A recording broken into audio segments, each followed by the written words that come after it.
Dear friends of Jerusalem, I commend the Balfour Project for convening this timely and important conference with its impressive array of speakers, friends of Jerusalem all. It was Benjamin Disraeli, a Sephardic Jew who converted to Anglicanism and reputedly died a Roman Catholic, who gave us one of the most evocative descriptions of Old Jerusalem when he visited in the early years of the 19th century. What need, he said, of cascade and of cataract, the deep green turf, the foliage of the fairest trees, the impenetrable forest, the abounding river, mountains of glaciered crest, all sights and sounds of material loveliness. They would not be observed as the eyes seized on Calvary and Sion, the gates of Bethlehem and Damascus, the hill of Titus, the mosque of Muhammad, peace be upon him, and the tomb of Christ.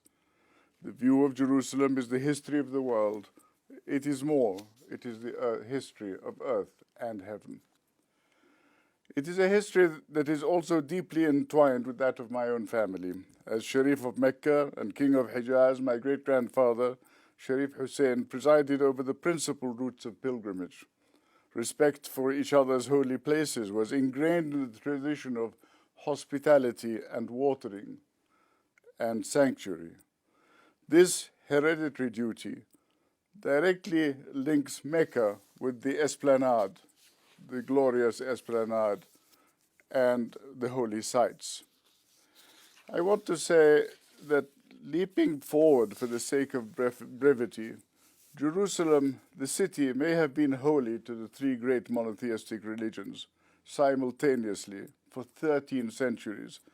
But tragically, despite long periods during which Jerusalemites lived peacefully with their neighbors, immigrants of many nationalities and pilgrims, as can be seen in Felix Bonfils' early photographs of the inhabitants side by side, without concern for difference in religion, sect, or origin, this has not proved a consolidating factor.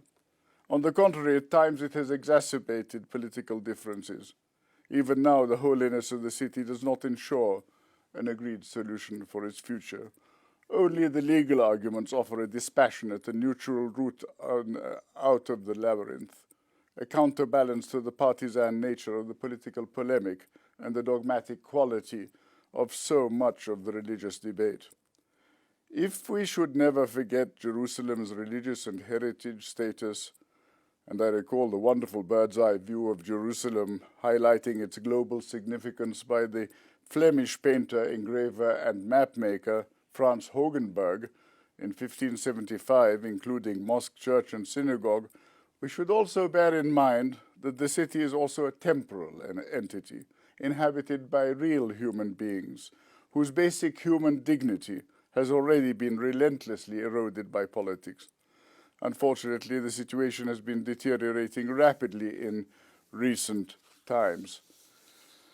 May I conclude these few remarks by saying that I have been a lifelong friend of the United Kingdom. I deeply admire its fundamental values and principles, including the upholding of the rule of law. Speaking as a friend, I should add that though British interest in Jerusalem has not always translated into attention to the well-being and equal treatment of all Jerusalem's residents, today, owing to exclusivist policies, the fate of the city concerns us all, with its rich social fabric, a city that means so much to the peoples of the Abrahamic faiths and to the whole world.